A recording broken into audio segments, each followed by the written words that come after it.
I want to introduce you to something which I find brilliant because it's so simple and yet it's so helpful because it gives you a reference point, and that is the cycle of change, okay? So these are all the stages that your life will be continually moving through. And knowing where you are now really helps you to get where it is that you want to be. The stage of status quo, now we're not talking the rock band here. What this is about is it's the status quo. You hear people saying don't upset the status quo, don't you? It's also sometimes known as the comfort zone, but basically this is your day-to-day existence. This is kind of you get up, you go to work, you come home, you have your tea, you go to bed, that sort of thing. Bit of Facebook in there probably, but but anyway, it's your familiar. Now, a lot of people are trying to keep their life there. They want to keep it in a place where there is nothing that's going to affect it, and then they can be comfortable. Okay, nothing wrong with that. But if you get stuck there, what you'll find is you'll have this kind of slowly dying feeling inside, like it's there's a bit of pointlessness, purposelessness, and you do not feel very alive. That's if you get stuck there. Now, I have to say there's no particular place in the cycle of change that's preferable to somewhere else, but you have to recognise with your own awareness, where am I stuck and how do I need to move? So then what happens is either life comes along and gives you a challenge out of the blue. So for instance, suddenly you lose your job would be one example. Or maybe you have a relationship breakup, or perhaps you have a health problem. So those are some examples of challenges where they've just kind of appeared out of the blue through life. Or you feel so kind of depressed in here that you deliberately create a challenge to move you out of being stuck there. Okay, so the next thing that happens once there's a challenge is very often, what do you find? Your life goes into a state of chaos, or you're in a state of chaos. Now, chaos is basically when there's no familiar external reference points anymore. So when you were here in status quo, everything was very familiar, and now you're in chaos. It's kind of like, what the heck's just happened? And this can be internal chaos, it can be externally things are chaotic. Whenever I tell people this at my workshops, they say, oh my gosh, that's what's going on in the world. And it's true, you can look out in the world and you can see this kind of cycle happening. Now, what can happen, and often does happen, is because we don't really know how to deal with chaos, we end up going straight back to the status quo because we're trying to make things normal. You'll often hear that after any kind of tragedy.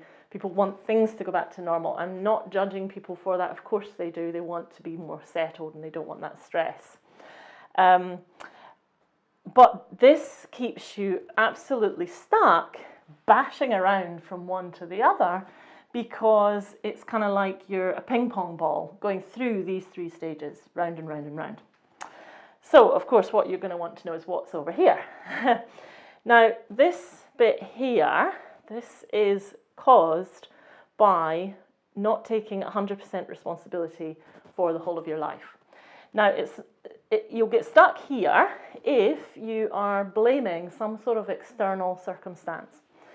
And again, I'm not against blaming because sometimes that's what you need to do if you've been keeping yourself locked in a situation, and it's absolutely important that you something inside you, some sort of empowerment inside you comes out and you put that blame outside of you. That can be a really valuable part in the process. So it's not this is wrong, it's be aware that it's happening. So when you're blaming external, it's nice because you don't have to take responsibility. You can say it's because of whatever the external thing is, the person, the situation. It's not to say that isn't true. It's to say, hang on a minute, this is what's keeping you stuck in here. And if you want to break free from this and get out of that, what we call the victim cycle, then the way to do that is to shift to, I'm going to take 100% responsibility for my life, my well-being, and the way I live. Okay, So that's an example of what happens when you come here, which is when you have an insight. So you literally, from the inside, see something in a new way, okay? So your situation may not have changed, but what has changed is the way that you're looking at it. So by seeing from the inside, you get a fresh perspective. So what that means is you're going to look at something from a different angle. And that is when you really empower yourself, because you don't need external circumstances to be a certain way for you to know how to deal with it, because you're now looking at it from a different point of view. When you have an insight, it's those kind of aha moments. That's an insight. It's not someone else telling you something and you agreeing with them, right? So one of the things that's happening now is there's so many opinions. There's so much knowledge being shared, and there's so much information, and there's just so much advice that it's really, really overwhelming. When you have an insight, you are the expert of your life. It comes from inside you. And when it comes from inside you, it's coming from inside you because of your awareness in your life. And so as that bubbles up and pops out, nobody can take that away from you. It's very different to someone giving you advice, because you've recognized, aha, I need to see this in a different way, or I see this in a different way. So what's happened is the blinkers that you did have in your life have just expanded a little bit, and you've seen a bigger picture. And then you've been able to look at things from another way. So that's why the insight is the key to getting out of this trap here. So the next stage, I'll just stretch across here, is integration. So it's all very well to have these aha moments and go, wow, that's amazing, and see things from a different point of view. But what are you going to do about it? Now, integration is often when you start putting things into action. You probably heard people say, well, without action, nothing happens, and that's absolutely true. What many people do, though, when they're trying to make something happen, is it's all action, action, action, action, action, and there's no reflection, okay? So the reflection and the insight is what makes the integration stage so powerful, because it means that when you take action, you're doing it from a fresh perspective, and you're doing it from, I'm coming from a different place. You're not just trying to fight with this or whatever. You've actually, something inside you has popped out, and now the integration is to take action on it.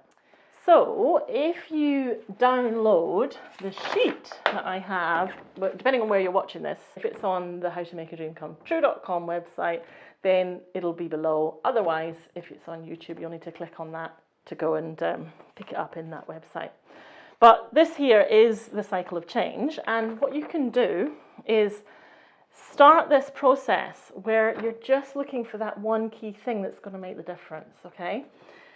This is going to really help to reduce the overwhelm. You want your life to change, you don't know how you want it to change, and you don't know what the heck's going on. So when you print this out, see where it looks like a little sort of golf ball? What to do is, as you have your aha moments as I'm speaking, so try and identify, where am I right now? Am I in status quo, or is my life in chaos? Whatever. And then right here, what it is that you need to do, think of something you can do that's going to help you to shift your life. So, for example, how I've created things on howtomakeadreamcometrue.com. To get out of status quo, you need a challenge, and I have something called the Design Your Life Challenge. And that's where you are challenged to say, okay, you might not like how your life is, but let's get clear on how would you like your life to be. So that's one thing you can do. Now, if you are stuck down here in chaos, then a really good thing that you can do is to make a mindfulness board. And what that's going to do is it's going to help interrupt all of this in a way that's going to help you become more present and help you to stop being pulled around all over the place, and help reduce that sense of overwhelm. You'll find a free video series on how to do that on the howtomakeadreamcometrue.com website. So I'm going to show you an example of a mindfulness board. Okay, so this was done by a teenager who was suffering from social anxiety. And what she said when she did this, I get overwhelmed and I try and be funny. So I've got all these emotions going on, and then I try to be funny. You can see the little finger puppet here. I try to be funny, and then when I do that, all the words just get all cut up and I can't speak. I can't get the words out. And you can see this is a mouthwash here. What she realised from this, couple of things, is that what she needed to do was see that there's a bigger picture. She doesn't need to give herself a hard time for not being able to explain everything, and if she could let that go and just see that this is just a little moment within a much bigger picture, that would reduce her anxiety. And then what really interested me is it says here, why coffee is good for you, which was quite a surprise. So I looked up the homeopathic remedy, which is called coffea, which comes from coffee, and it was to do with anxiety. So you can see that there's a kind of deeper wisdom in there, that she gained some insights as to what to do about her situation, but that when she was in this place, that's when she created this, and yet it brought her round into where there's an insight. And that's basically the process that you go through by making a mindfulness board, which is the first stage. Okay, so I hope that's given you a bit of insight into how the cycle of change can help you. And I would suggest that your next step is to either do the Design Your Life Challenge or make a mindfulness board. Even if you're here, making a mindfulness board is going to help as well. That's the cycle of change, and I hope it helps to change your life.